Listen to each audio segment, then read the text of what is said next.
and thank you for tuning in to another episode of Better Humans at Work. I'm thrilled to be joined here today with Jo Stansfield. Thank you so much, Jo, for being here. Oh, that's such a pleasure, Dr. V. It's lovely to be here. So a little bit about Jo. Jo is founder and director of Inclusioneering Limited, offering inclusive innovation consultancy to support tech and engineering organizations with data-led culture transformation for diversity, equity, and inclusion, integrally connected with innovation processes for fair and equitable outcomes by design of products, operations, and services. Her experience working as an engineer has brought her with deep understanding of the engineering culture, as well as lived experience as a woman within it. This complements her formal training to bring greater insights to her work of diversity and inclusion in tech and engineering domains. I'm so glad you're here joining us today. Oh, thank you. It's such a pleasure to be here. And so I absolutely love your book and all of the data-led stuff that you are promoting through it. It's just absolutely at the core of how I like to approach diversity and inclusion, and as we'll talk about AI as well. So yeah. And that's how we initially connected whenever you were first getting your company off the ground. So tell us a little bit about Inclusioneering Limited. Yeah, so it's a social enterprise. We're based in the UK. Most of the work we do is UK based, but have got some kind of European clients as well. So we support firms with diversity, equity, and inclusion in three ways. The first way is around diversity in the workforce, probably the stuff that's most familiar to HR professionals, putting in place diversity, equity, and inclusion kind of programs and governance. The next part is really coming from my own experience of being in tech teams and just knowing what that experience and that culture is like, and some of that firsthand experience of some of those, maybe barriers isn't even right the word, but some of those extra hurdles that people who aren't quite expected have to face and get through. So there's some work involved in helping teams to identify what works well for them and how they can be more inclusive, and as a result kind of get better innovation results. And then the last bit of that again is kind of drawing into my tech self again, which is helping organizations with how equitable are the things that we're developing. And this is where the AI topic really comes into play, particularly around bias and some of the risks of harms that AI can cause to people, especially when we're using AI to make decisions about people at work. So that's the three kind of pillars of inclusioneering. And it's, it's been an interesting ride. Let's say I've been running it now for about 3 years and loving every minute of it, equally exciting and terrifying in both measures. I like to say being an entrepreneur is like riding a roller coaster. It's really fun and exciting, but really scary at the same time. So it definitely is. Actually, I'd made a nice little AI visualization of, those kind of tender shoots of your startup, and then you put it on a roller coaster. It's little sapling getting whizzed around and just clinging on. Can we make it? Well, let's dig into this intersection of DEI and AI. And so, can you just, for those who are still, understanding what AI is, can you give a little bit of background, like big picture, like what is AI and then how it relates to DEI? Sure. So AI, I think it's the first thing to say, it has been around for much longer than I think is kind of in the popular understanding of it.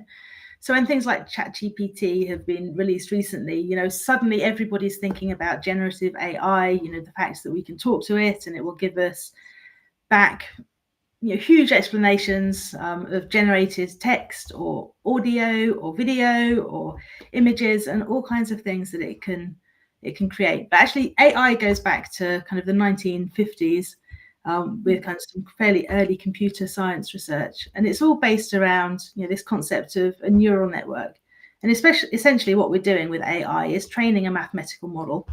We tell it some inputs, we tell it what the outputs need to be, it works out the clever stuff in the middle to make that happen, and it can learn from it. So AI tools have been applied for an awfully long time, actually, in things like Google search, in things like predictive analytics.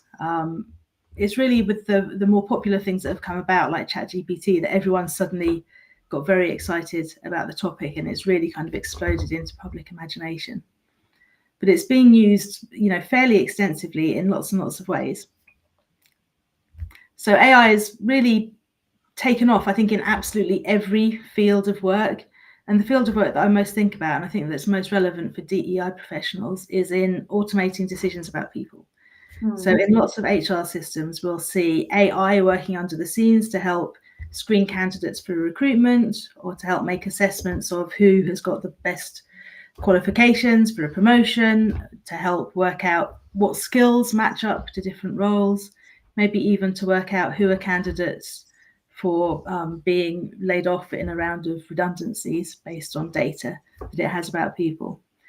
So AI, kind of seen under that light, immediately poses lots and lots of risks because we're taking away decisions about people from people and giving it to a machine. I think often without necessarily considering the implications of that. So something that I've seen quite a lot of is that people have got quite a lot of faith in AI. It seems really clever. It's often packaged as being created by expert programmers. They know the technology inside out. They've got all of this wonderful magic solution, and people want to trust it because it's trying to solve problems that they care about and they want solutions to. And so that leads to something that's known as automation bias, where people put faith into the technology that maybe isn't warranted. So we've got to really ask ourselves, is the trust that we're putting into these systems actually valid? Are they actually trustworthy for the things that we're asking them to do? So this is where DEI professionals need to be really alert to how the tools are getting used in the workplace. And there's all kinds of different workplace considerations that I think we'll probably dig into to think about the different situations where we need to be alert to the things that they might do that aren't actually getting the outcomes that we want for everybody and not necessarily fair for everybody. So how would a DEI or HR professional go about asking those questions and getting those answers as to, how biased or unbiased the tool is? Yeah, I think the first thing to think about is kind of right back in procurement. So when you're looking at your HR systems, if you're looking to buy new systems, is just to be having that conversation with the vendors. I've seen, lots and lots of vendors are now paying much more attention to responsible AI and are more capable than they used to be of actually answering questions about this. Not very many years back, they wouldn't have anything to say on the topic at all. But a responsible vendor will be able to give you training materials that will help you to identify how it's behaving. They'll give you ways that you'll be able to monitor its outputs and to assess whether it's actually acting fairly and in the ways that you want it to. There's lots of different ways that bias can come into the system, and that kind of depends a little bit on what you're actually doing. So let's say we are bringing in a new recruitment system and we want to be evaluating candidates. So one way that we can make sure that this is actually acting fairly is that we can set up monitoring of who are the candidates who are coming in as applicants into the system, who's actually getting selected for interview, what's the outcome of those interviews if they may be done in an automated way, what's the outcome of CV screening, very much like you'd do if it was a human process and we're checking for bias in the human process. But making sure that we're putting in place all of those monitoring points to check the outcomes of the AI, in a very, very similar way. And is that fair across all different diverse communities for who we're actually finding in our organization and as applicants? And so knowing what those numbers are, going in and actually testing out the system to see if representative numbers are coming out the other side. Absolutely, yeah. So there's the New York City have actually introduced laws around this. So there's a New York City bias audit law, and they use the 4/5 rule. So if the outcome is kind of more than 4/5 kind of unequal in favor of a particular demographic group, then you can say we've identified some bias in the system. So then that triggers, right, we know we've got a problem, so we've got to now start acting to mitigate the possibility that this is happening systemically and that it keeps reoccurring. What are some other ways to spot unethical AI?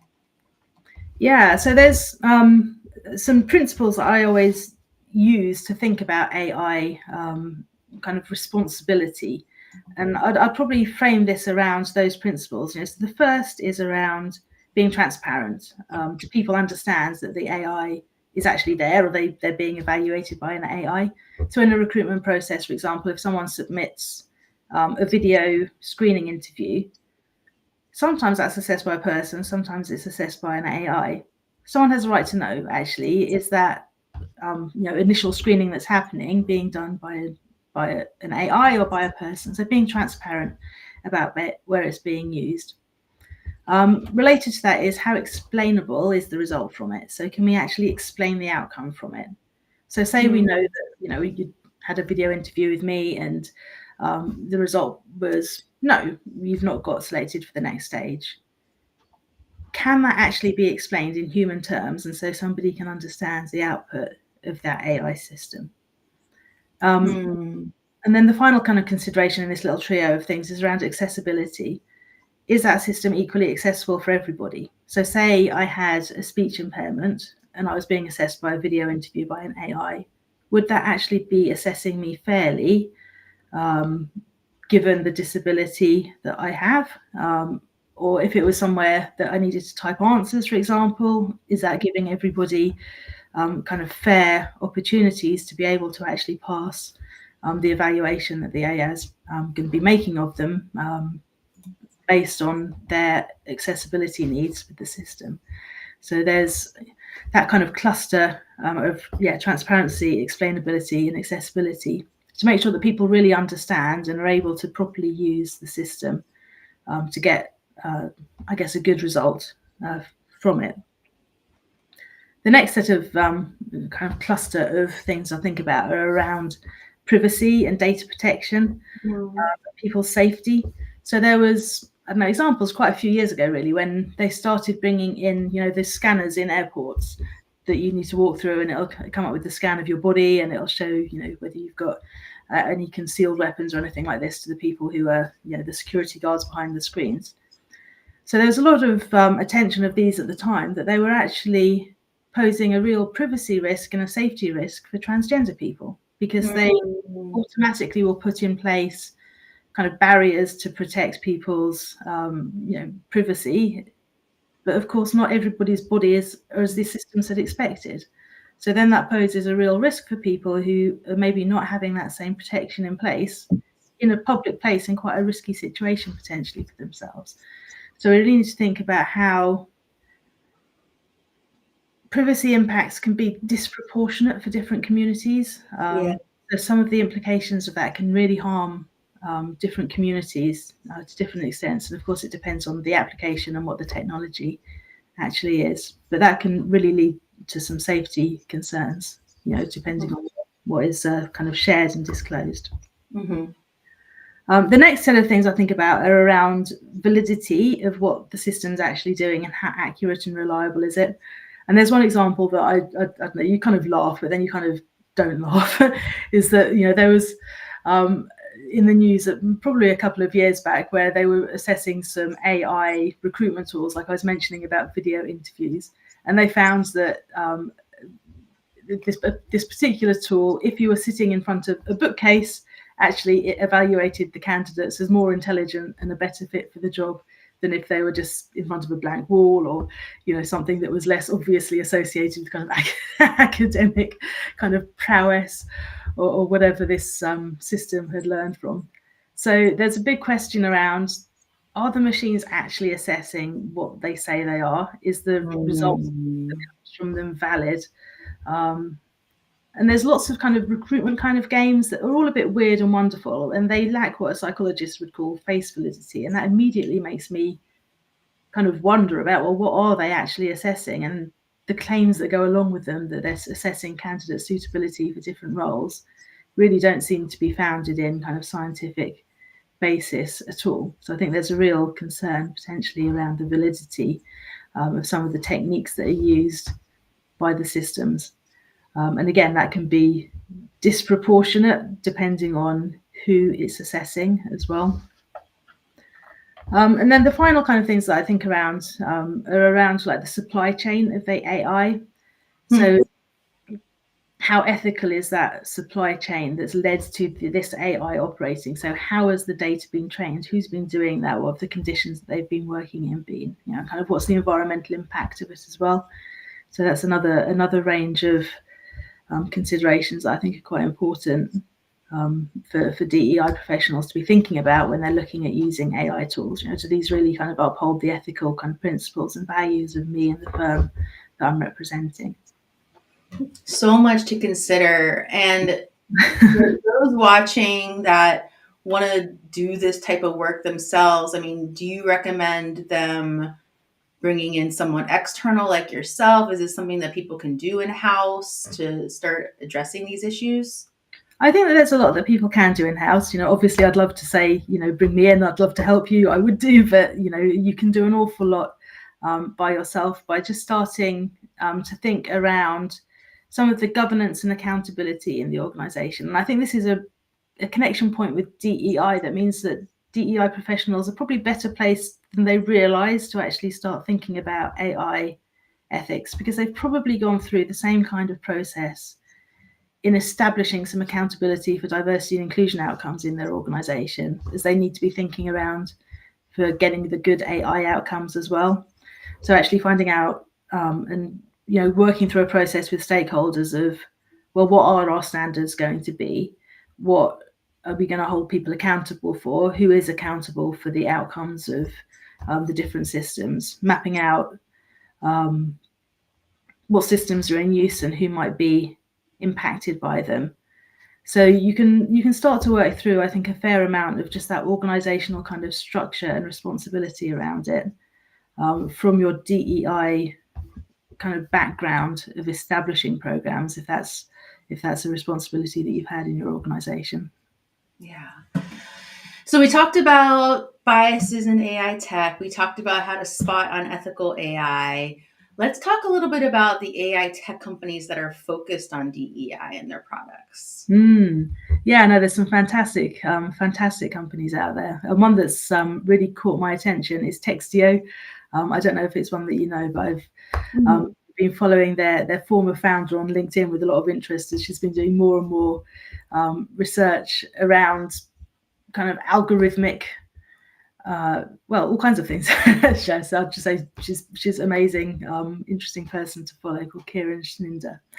I probably just said her name completely wrong, but I've been enjoying what she's been writing. And that firm is very interesting because what they're helping to do is to highlight bias in text that's written. So it uses AI to identify in job descriptions and in performance reviews places where language that's particularly indicative of a particular gender or particular race is being used. So it's going to be introducing bias potentially based on somebody's gender, their race or ethnicity, maybe using ableist language and so forth. So it can highlight some of those problem areas to help get better job descriptions and to help make more fair performance reviews for people.